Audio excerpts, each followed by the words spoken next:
বিসমিল্লাহির রহমানির রহিম। আসসালামু আলাইকুম। আমরা আজকে আপনাদেরকে ভূমি সম্পর্কে জানাবো। আসলে ভূমি বলতে আমরা কি বুঝি? ভূপৃষ্ঠের উপরস্থ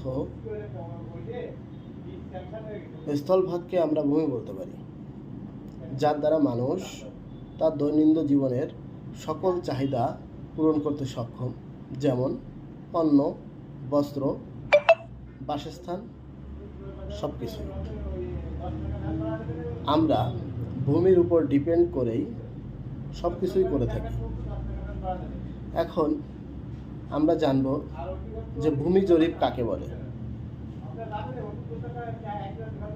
কোনো বিশেষ উদ্দেশ্যে ভূমি সম্পর্কে তথ্য সংগ্রহ করাকে ভূমি জরিপ বা সার্ভে বলে। ভূগোল